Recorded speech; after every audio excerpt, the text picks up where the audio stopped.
अस्सलाम वालेकुम नाज़रीन, प्रोग्राम चलते चलते मैं आप सबको खुश आमदीद। और सबसे पहले तो मैं आपको कहूँगी ईद मुबारक, क्योंकि आज ईद थी, एक ख़ास मौका था तो हमने कुछ ख़ास किया है। आज के प्रोग्राम में हम चलते चलते पहुँचे हैं एक ख़ास शख्सियत के घर पे, जो कि आप उनसे बिल्कुल वाकिफ़ हैं। उनको आप बहुत सारे टॉक शोज़ में देख चुके हैं, उनके पॉलिटिकल करियर के हवाले से आप उनको अच्छी तरह से जानते हैं। लेकिन आज हम उनके ज़िंदगी के उन पहलुओं के बारे में जानेंगे जिनसे आप वाकिफ़ नहीं होंगे। तो हम आए हैं उस्मा कारदार साहिबा के घर पे, आइए उनसे मिलते हैं।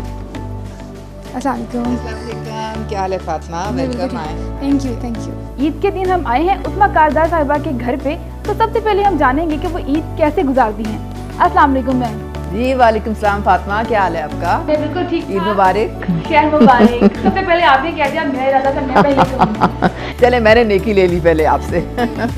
तो मैम हम आपके घर सबसे पहले तो हम ये जानने के लिए आए हैं कि आप ईद कैसे गुजारती हैं। फातिमा, ईद जो है वो सारी फैमिली से रिलेटेड होती है। आपको पता है सारा साल हम मसरूफ़ रहते हैं, हत्ता कि ये होता है कि खाने पे भी एक दूसरे से मुलाकात नहीं होती, सबके टाइमिंग्स होते हैं फ़र्क। लेकिन रमज़ान शरीफ की बरकत से सारे इकट्ठे हुए सहरी पे और अफ्तारी पे। और अब ईद पे भी हमारे घर में चूँकि मेरी सास रहती थी, तो वो अब तो उनकी डेथ हो गई है रिसेंटली, तो सारी फैमिली इकट्ठी होती है। वो ट्रेडिशन हम अभी भी करते हैं कि दोपहर का खाना जो है सारे फैमिली आती है, इकट्ठे होते हैं, मिल के खाते हैं। और फिर आपको पता है ईदियों का सिलसिला चल पड़ता है। हमें देने वाला तो अब कोई नहीं रहा, लेकिन हमारी जेब से खूब ईदियाँ निकलती हैं, खाली हो जाती है। बिल्कुल टोटल खाली होती है। और अब तो आपको पता है कि वो 1000 से कम की तो बात ही नहीं होती। हम लोग तो 100 रुपये लेके भी बड़े खुश हो जाते थे और समझते थे पता नहीं बड़े अमीर हो गए। लेकिन आजकल के बच्चे जो हैं बहुत उनके रेट्स होते हैं जो कि आपको पूरे करने पड़ते हैं। तो मैम आपके बच्चे कितने हैं? फातिमा माशाल्लाह मेरे 3 बच्चे हैं और बड़ी बेटी का नाम भी फातिमा है, लेकिन वो अमेरिका में होती हैं और वो इस ईद पे नहीं आ सकी। लेकिन मेरा जो बेटा है वो उसकी अभी रिसेंटली शादी हुई, वो हमारे साथ यहाँ पे होता है। मेरी बहू माशाल्लाह तीसरी बेटी, और एक बेटी जो है मेरी वो फैशन डिज़ाइनर हैं, उन ज्वेलरी की अपनी उनका बिज़नेस है, मेकअप आर्टिस्ट हैं, बल्कि मीडिया से रिलेटेड हैं, आमना कारदार। तो वो लाहौर में ही होती हैं, वो भी ईद पे हमारे साथ ही मतलब शामिल होती हैं। नॉर्मली ऐसा होता है कि और एक मेरी ग्रैंड डॉटर है, तो वो भी आमना की जो बेटी हैं वो साथ आती हैं और उनसे हमारी रौनक दुबाला हो जाती है। ईद के दिन मुलाकात होती होगी, मतलब वैसे तो टाइम नहीं मिलता होगा आपको? नहीं जी, देखें बच्चों से चाहे मिले ना मिले, लेकिन जो अपने हमारे ग्रैंड चिल्ड्रन हैं वो उनके लिए टाइम आपको बिल्कुल निकालना पड़ता है। तो उसमें अगर हफ्ते में एक आध दफ़ा मुलाकात ना हो तो बेचैनी सी रहती है। तो मैं फिर उधर चली जाती हूँ या वो इधर आ जाती हैं वीकेंड पे। बच्चों का ज़ाहिर है स्कूल होता है वीकडेज़ में, तो उनको टाइम नहीं मिलता है। तो उनके साथ मुलाकात बहुत ज़रूरी, क्वालिटी टाइम आपको अपने ग्रैंड चिल्ड्रन के साथ गुजारना जो है ना, उसका कोई निमुल बदल नहीं। ऐसा ही है। लेकिन नॉर्मली ऐसा होता है कि हम लोग चाहते हैं कि ज़्यादा टाइम फैमिली के साथ स्पेंड किया जाए, अपनी फैमिली के साथ रहा जाए। लेकिन क्योंकि आप पॉलिटिकल एक्टिव हैं, आप एक सियासी कारकुन हैं, तो आपकी जिम्मेदारी थोड़ी ज़्यादा है। तो आपको उस दिन भी अपने जो सियासी कारकुन हैं, साथ वाले साथी हैं, तो उनको टाइम देना पड़ता होगा। इस वजह से मिसमैनेजमेंट तो नहीं होती है, मतलब मैनेज कर लेती हैं? जी देखें, मेरे ख्याल में जब हम फारिग होते हैं फैमिली से दोपहर को, तो फिर शाम का टाइम होता है, तो जाके तो कुछ अपने हल्के में लोगों से मेल मुलाकात का सिलसिला रहता है। अगले दिन जो है वो सुबह के वक्त हम जो शुरू होते हैं, तो जितने मैं क्योंकि NA130 से मेरा ताल्लुक़ है, तो सारे अपने वर्कर्स हैं, हमारे जो PTI के जो लोग हैं, क्योंकि हम इकट्ठे काफ़ी सालों से चल रहे हैं, हर इलेक्शन कैंपेन हम लोग इकट्ठे चलाते हैं, तो वो भी एक फैमिली होती है और उनका भी हक होता है आपके ऊपर। और फिर हमारे हल्के से बाहर भी कुछ लोग हैं, क्योंकि अब मैं जब MPA बनने के बाद आपको पता है हमारा ताल्लुक़ वास्ता और भी हल्का अहबाब भी बढ़ जाता है। कुछ और ऑर्गेनाइजेशंस हैं जिनके साथ हम काम करते हैं, उनका भी हक होता है हमारे ऊपर, वो भी उनसे भी मिलना होता है। और बहरहाल ईद जो है वो हम अगर केयरिंग इज़ शेयरिंग। अगर आप SOS ना जाएं, कोई ऐसे बच्चों के साथ कोई हस्पताल में जो मरीज़ होते हैं उनके साथ उनको भी टाइम देना जो है वो एक पाकिस्तानी की हैसियत से हमारा फ़र्ज़ बनता है, जो नहीं इतना कुछ अफोर्ड कर सकते। हमारे अल्लाह ताला ने हमें एक प्रिविलेज क्लास में पैदा किया है, हम जो दिल करता है खाते हैं, जो दिल करता है पहनते हैं। लेकिन बहुत सारे ऐसे बच्चे हैं ऐसी फैमिलीज़ हैं जो कि नहीं अफोर्ड कर सकती, तो उनकी खुशियों में भी हिस्सा डालना हमारा बहुत इम्पोर्टेंट होता है। तो मेरी कोशिश होती है कि मैं कुछ ऐसे फैमिलीज़ के साथ भी कुछ उनको तोहफ़ा ईद का दें या बच्चों के लिए कोई कपड़े बनवा दें। जी, मतलब है कि वो देखें उसमें वो आपके जिस्म की ज़कात भी है, और वो अल्लाह ताला को आपने अगर रमज़ान में रोज़े रखे हैं तो फिर ईद में अगर आप लोगों के लिए कुछ करेंगे तो उससे अल्लाह ताला बहुत जी बिल्कुल वो हक़ अदा करना बहुत ज़रूरी होता है। और फिर आप इसीलिए फ़ितराना भी अल्लाह ताला ने रखा हुआ है।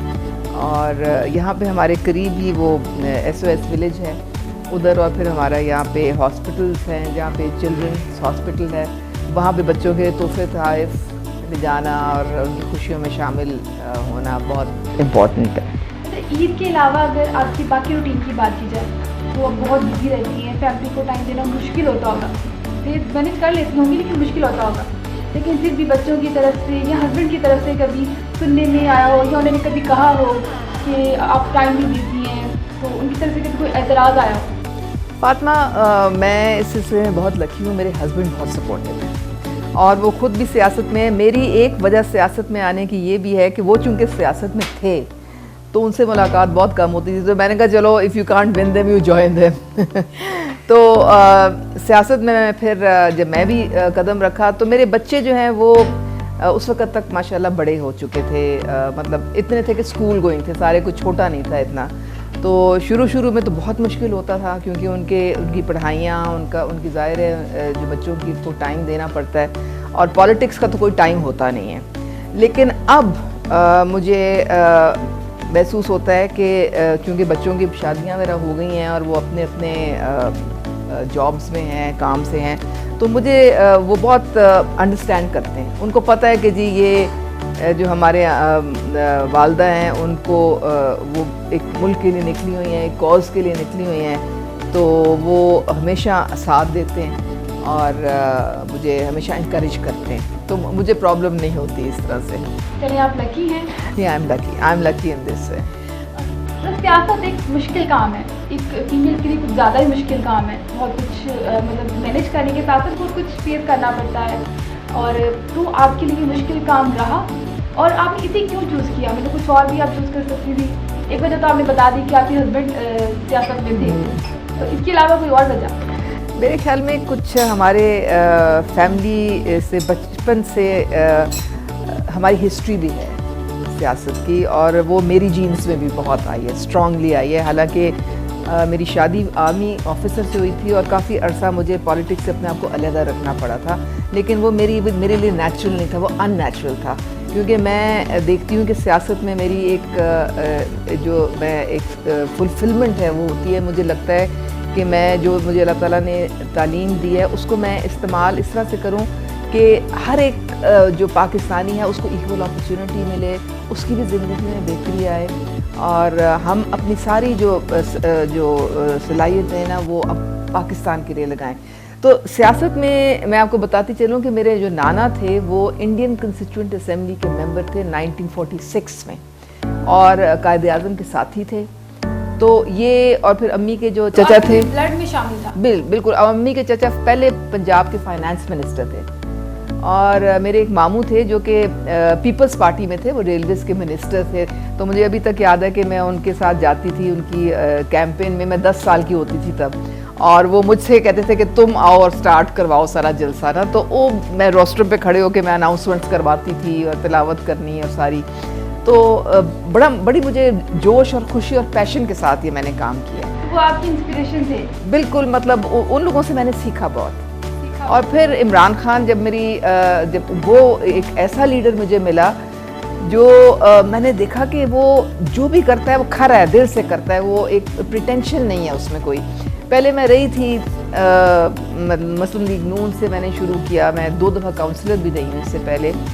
बहुत मैंने काम किया, ग्रास रूट लेवल पे भी किया, लेकिन मैंने आई फेल्ट कि कुछ सिंसेरिटी नहीं है, क्योंकि वो एक होता है ना कि आप पब्लिक वेलफेयर के लिए जब निकलते हैं तो फिर वो आप अपनी ज़ात को पसे पुश डालते हैं। तो ये हमें इमरान खान ने सिखाया। उन्होंने कहा कि अपनी ज़ात से बाहर निकल के आप काम करें तो आपको लोगों से इतनी पजीराई मिलेगी कि आपको ख्वाब ख्याल में भी नहीं जितनी इज़्ज़त अल्लाह ताला आपको देंगे। लेकिन अगर आपने सिर्फ अपने लिए काम करना है या अपने दायरे से आप नहीं निकल सकते हैं तो फिर तो आपका पहले वालों से ज़्यादा बुरा हाल होगा। पीटीआई आपने इसलिए ज्वाइन की क्योंकि आप इमरान खान के जो मकसद को लेके चल रहे थे वो उनको पसंद करती थी आप? एक्चुअली पीटीआई को ज्वाइन करवाने, मैं एजुकेशनिस्ट भी हूँ, मैं पता नहीं आपको शायद पता, मैं 30 साल से मैं एजुकेशन से मेरा ताल्लुक है, एक प्रोफेशनल एजुकेशनिस्ट हूँ। तो मुझे इमरान खान साहब के पास लाने वाले मेरे स्टूडेंट्स थे, यूथ।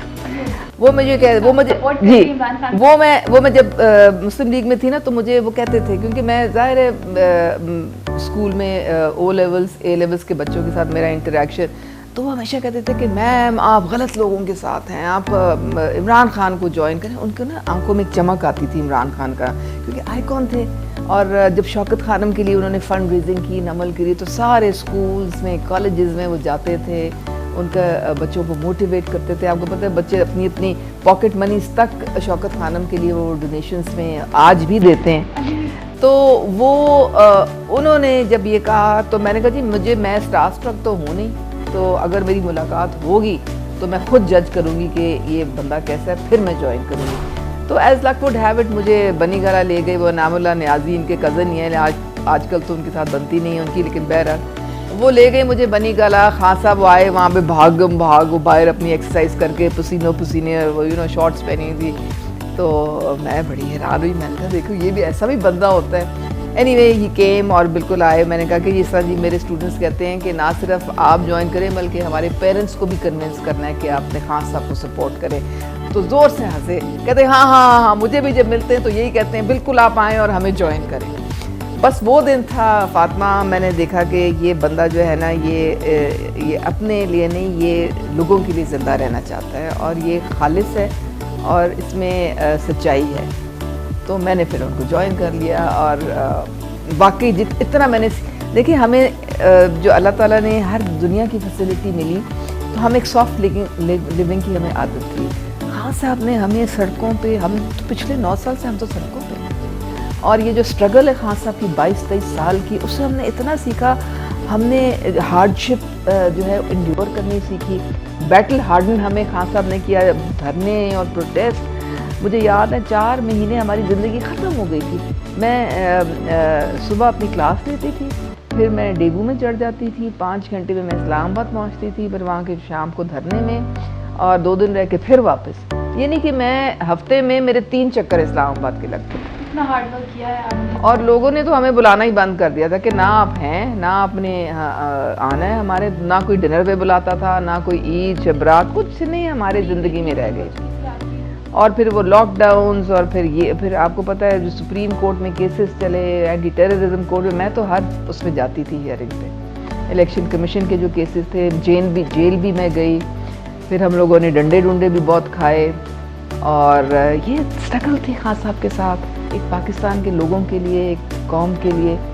तो उससे बहुत सीखा, बहुत सीखा। इतनी स्ट्रगल की, इतनी एफर्ट की आपने की, खान साहब ने की, लेकिन खान साहब ने बहुत सारे वादे कर दिए यूथ के साथ, अवाम के साथ। लेकिन अब हुकूमत आई तो वो वादे, एक्सपेक्टेशन लोगों में बहुत ज़्यादा थी। शायद पुराने सियासतदान जो भी आते रहे उनसे उतनी एक्सपेक्टेशन नहीं रही, क्योंकि वो उन्हें ये था कि वो ऐसे हैं ऐसे ही। तो इनके बारे में थोड़ा बताएंगे कि अब क्या फ्यूचर देखती हैं कि पीटीआई का? अब देखें, ये पहली दफ़ा है कि इस कौम को एक ईमानदार लीडर मिला है।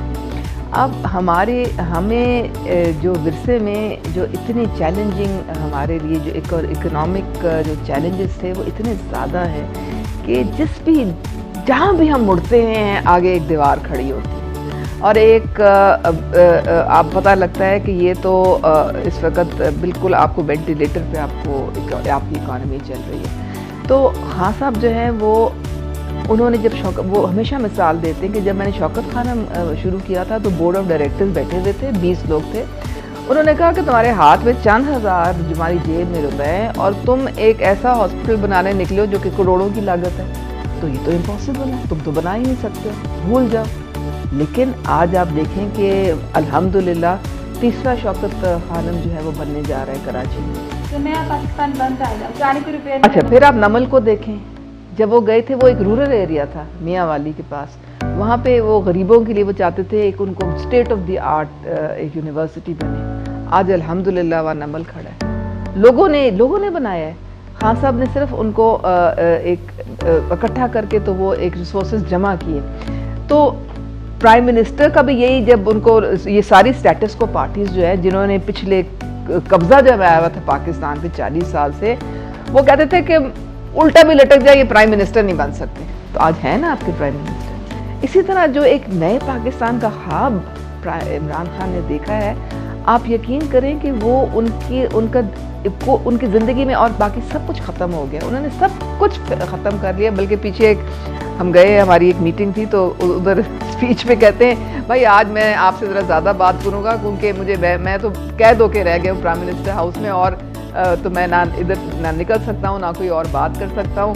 तो यानी कि उनका 24/7 वो इसी काविश में लगे हैं कि किस तरह से इस भंवर से निकलना है, किस तरह इस दलदल से निकलना है, किस तरह से इस कौम को अपने पाँव पे खड़ा करना है। और वो यूथ जो है, जो 60% है पाकिस्तान का, उसको वो तमाम अपॉर्चुनिटीज़ सपोर्ट भी करती है। जी, वो तमाम आप फिक्र ना करें, वो जो ख्वाब आपको प्राइम मिनिस्टर इमरान खान ने दिखाए हैं वो इंशाल्लाह ताला पूरे होंगे। थोड़ा सा आप सब्र, थोड़ा सा आप हिम्मत कर लें। जो 35 साल आपने ये गंद बर्दाश्त किया पीछे, जिससे बड़ी मुश्किल से खान साहब ने जान छुड़वाई है हमारी, तो आपका ख्याल है कि वो 22 साल की स्ट्रगल को वेस्ट कर देंगे? सवाल ही पैदा नहीं होता। वो इंशाल्लाह ताला आपको वो सब कुछ, सारे वो वादे पूरे करके दिखाएंगे, लेकिन उनको टाइम दे थोड़ा। चलिए माजी को छोड़ देते हैं जी, कि आज का पाकिस्तान काफी मुश्किलात का शिकार है। जी बिल्कुल। 4 साल बाद तो तब क्या देखते हैं कि जो 4 साल बाद पाकिस्तान होगा तो वो कैसा होगा? आपको ये पीछे वाली लास्ट स्पीच प्राइम मिनिस्टर की जो थी, उन्होंने कहा था मेरा साथ दें, कुछ महीनों की बात है।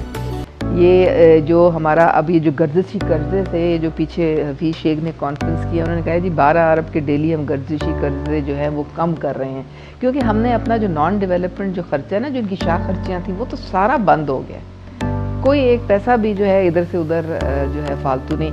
सिर्फ पंजाब हुकूमत ने ये अपना नॉन डेवलपमेंट जो खर्चे कम करके 150 अरब जो है वो बचाया है, जो कि अगले बजट में रिफ्लेक्ट होगा। तो खान साहब ने अपनी ज़ात से भी शुरू किया। उन्होंने अपनी सारी जो PM हाउस में गाड़ियाँ गुड़ियाँ ये वो सारा कुछ बंद कर दिया, और कम से कम वो अपनी टीम ले जाते हैं, बाहर जाते हैं। अभी तक वो अमेरिका नहीं गए या वेस्ट में नहीं गए, जाते हैं तो सिर्फ वहाँ जाते हैं जहाँ पे वो समझते हैं कि हमारे दोस्त ममालिक हैं, हमारे जो मुश्किल वक्त में हमारा साथ देंगे, हमें वो बैलेंस ऑफ पेमेंट्स में हमारी हेल्प करेंगे, क्योंकि फिजिकल स्पेस तो बहुत कम है हमारे पास।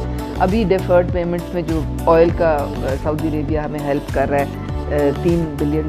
तो ये आहिस्ता आहिस्ता चीज़ें जो है ना, ये स्ट्रीमलाइन, अगर IMF के पास भी अब हम गए हैं तो ये सिर्फ आखिरी दफ़ा होगी जो उनके साथ हम जाएंगे।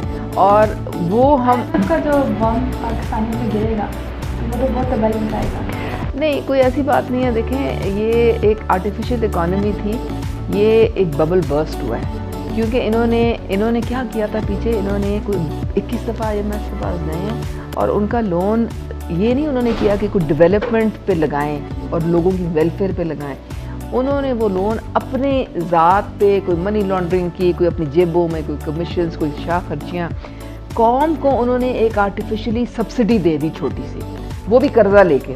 अब मेट्रो चला दी, उस पर सब्सिडी दे दी, फलाना आटा है उस पर सब्सिडी दे दी, फलाना येलो कैब्स की, लैपटॉप्स की, और वो सब्सिडीज़ जो हैं वो और हमें कर्जे में धकेलती थी।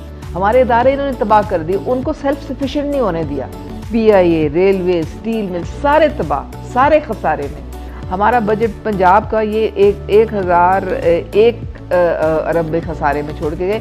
सिर्फ एक KP है, KP का बजट था वो सरप्लस में छोड़ के गए, और अभी भी सरप्लस में बजट है। तो अगर KP का सरप्लस में हो सकता है तो ये बाकियों को क्या है?